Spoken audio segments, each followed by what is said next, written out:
tema que nos ocupa tiene que ver con la reforma fiscal que debería de implementarse para el año 2010, concretamente con el paquete económico que el Ejecutivo debe de presentar a más tardar el próximo día 8 de septiembre ante el Congreso para que se apruebe y sirva de base para la elaboración del presupuesto de ingresos, para el presupuesto de egresos, para el ejercicio fiscal de 2010.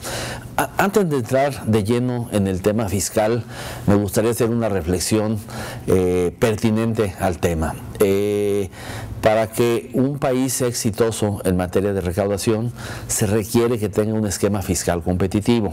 Desde que México tomó la decisión de insertarse en la apertura, desde entonces estamos compitiendo con otros países, pues no nada más en calidad, en materias primas, en mano de obra, en ubicación, en una serie de factores, sino también estamos compitiendo con el resto del mundo en nuestro esquema fiscal.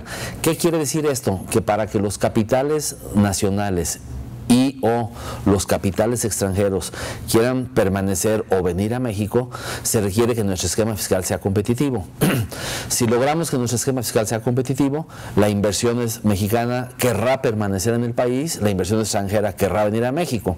Al haber inversión nacional y extranjera, se generan empleos. Al generarse empleos, tanto por la inversión como por el empleo, se pagan impuestos. Al generarse el pago de impuestos, se genera entonces bienestar social. Y ese es el círculo virtuoso del cual tenemos que asegurarnos. Al revés, si no tenemos un esquema fiscal competitivo, la inversión mexicana se va, la extranjera no viene, al no haber inversión tampoco hay empleo, tampoco hay impuestos, y entonces lo que se genera, en lugar de bienestar social, es un malestar social. De ahí la importancia de que el esquema fiscal de nuestro país, el esquema fiscal de México, sea un esquema fiscal competitivo. Habiendo aclarado esto, vamos entonces ahora a compartir qué es lo que en opinión del Instituto Mexicano de Contadores Públicos y en opinión mía debe de contener un esquema fiscal competitivo.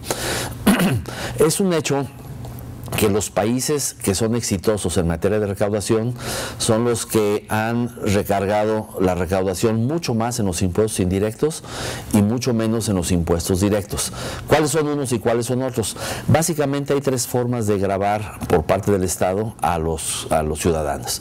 O se grava el ingreso, la utilidad, que son los impuestos directos, o se grava el consumo, el gasto, que son los impuestos indirectos, o se grava el patrimonio.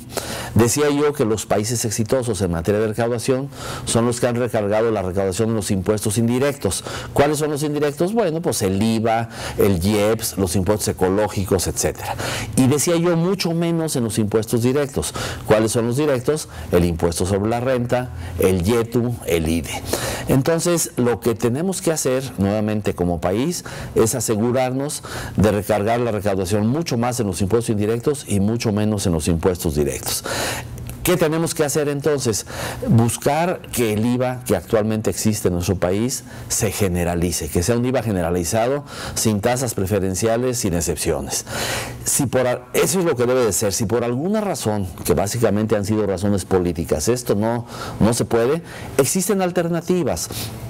Puede pensarse en que sean los estados los que establezcan un impuesto a las ventas de productos y servicios, que es el equivalente a un impuesto indirecto.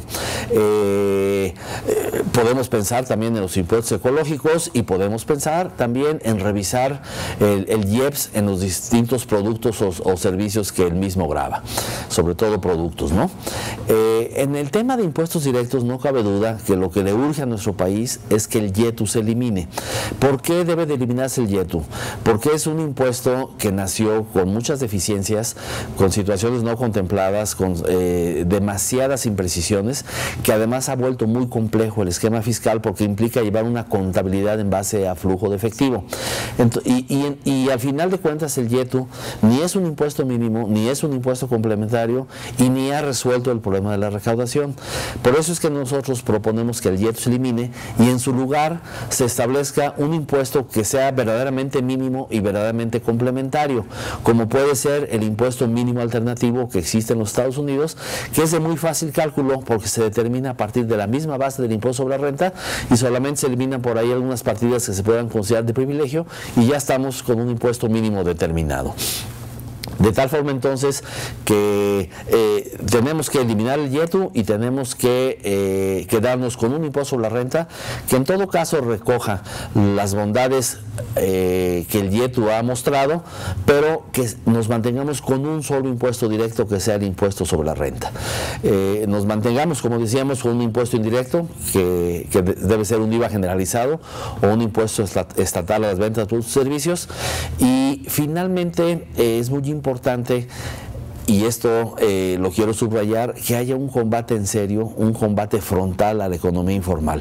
Según cifras de la OCDE, la economía informal en México alcanza ya niveles del 60%. O sea, eso significa que el 60% de los participantes en la economía están dentro de la informalidad. Entonces, de veras que un tamaño de economía informal como ese hace imposible que nuestro país recaude lo que requiere. Sabemos que históricamente no hemos podido recaudar más allá del 10% del Producto Interno Bruto, cuando nuestro país requiere que se recaude niveles de 18, del 20% del Producto Interno Bruto. Para ello, sí se puede hacer, se debe de hacer, y lo que requerimos es lo que ya mencioné en materia de impuestos directos e indirectos, pero también junto con eso un combate frontal a la economía informal. Creo que ya llegó el momento de dejarnos de hacer reformas posibles. Lo que nuestro país requiere es que se hagan las reformas necesarias, porque es la única forma de que nuestro país salga adelante. Muchas gracias.